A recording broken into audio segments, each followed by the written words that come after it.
Assalamualaikum warahmatullahi wabarakatuh.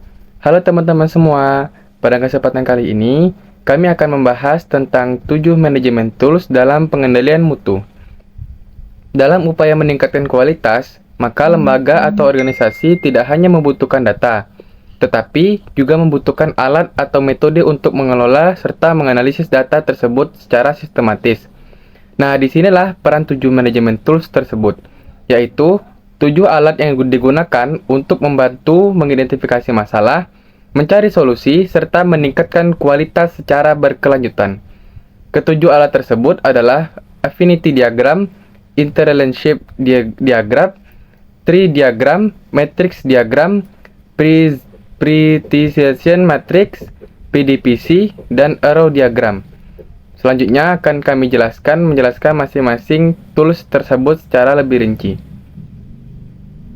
Baik, saya akan menjelaskan dua tools pertama, yaitu Affinity Diagram dan Interrelationship Diagram. Pertama, Affinity Diagram. Affinity Diagram adalah alat yang digunakan untuk mengelompokkan berbagai ide atau masalah yang masih bersifat acak menjadi beberapa kategori yang memiliki hubungan. Biasanya metode ini digunakan saat kita memiliki banyak data atau pendapat, misalnya dari hasil brainstorming atau survei. Contohnya, jika terdapat banyak keluhan mahasiswa, maka keluhan tersebut bisa dikelompokkan ke dalam kategori seperti fasilitas, pelayanan, atau proses pembelajaran.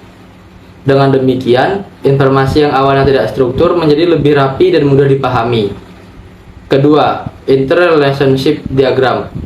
Interrelationship Diagram adalah alat yang digunakan untuk mempengaruhi hubungan sebab akibat antar berbagai masalah. Melalui diagram ini, kita bisa melihat masalah mana yang menjadi penyebab utama dan mana yang hanya merupakan akibat. Contohnya, keterlambatan pelayanan bisa disebabkan oleh kurangnya tenaga kerja atau sistem yang kurang efisien. Dengan menggunakan alat ini, kita dapat lebih fokus dalam menyelesaikan masalah yang paling berpengaruh. Saya akan membahas tentang tree diagram dan matrix diagram. Tree diagram merupakan alat yang digunakan untuk menguraikan suatu tujuan besar menjadi bagian-bagian yang lebih kecil dan lebih rinci. Dengan kata lain, kita memecah suatu masalah atau tujuan menjadi langkah-langkah yang lebih jelas dan terukur. Contohnya, jika tujuan kita adalah meningkatkan kepuasan mahasiswa, maka tujuan tersebut dapat dipecah menjadi beberapa elemen, seperti meningkatkan fasilitas, memperbaiki pelayanan, dan meningkatkan kualitas pembelajaran. Sedangkan matrix diagram merupakan alat yang digunakan untuk melihat hubungan antara dua atau lebih faktor. Biasanya, matrix diagram disajikan dalam bentuk tabel. Contohnya, kita ingin atau melibatkan hubungan antara kebutuhan mahasiswa dengan layanan yang diberikan oleh kampus. Dengan matrix diagram, kita bisa mengetahui apakah layanan yang ada sudah sesuai dengan kebutuhan atau belum. Alat ini sangat membantu dalam pengambilan keputusan karena memberikan gambaran hubungan yang secara jelas. Selanjutnya, saya akan menjelaskan 3 tools terakhir, yaitu Prioritization Matrix, PDPC, dan Arrow Diagram. Pertama, Prioritization Matrix. Alat ini digunakan untuk menentukan prioritas dari beberapa pilihan atau masalah. Karena tidak semua masalah bisa diselesaikan sekaligus, maka kita perlu menentukan mana yang harus didahulukan berdasarkan tingkat kepentingan dan dampaknya. Kedua, PDPC atau Process Decision Program Chart.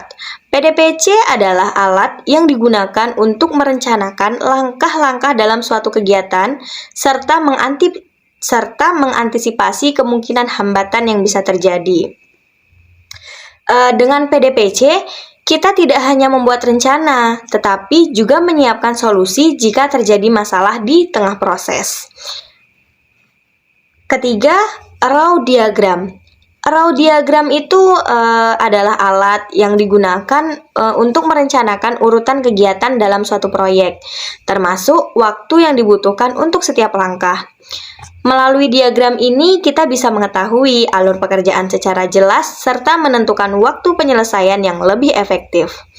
Sebagai penutup, dapat disimpulkan bahwa 7 manajemen tools merupakan alat yang sangat penting dalam pengendalian mutu. Dengan menggunakan tools ini, kita itu dapat mengidentifikasi masalah, menentukan prioritas, serta merencanakan solusi secara lebih sistematis dan efektif. Demikian yang dapat kami sampaikan. Mohon maaf apabila terdapat kekurangan. Saya akhiri. Wassalamualaikum warahmatullahi wabarakatuh.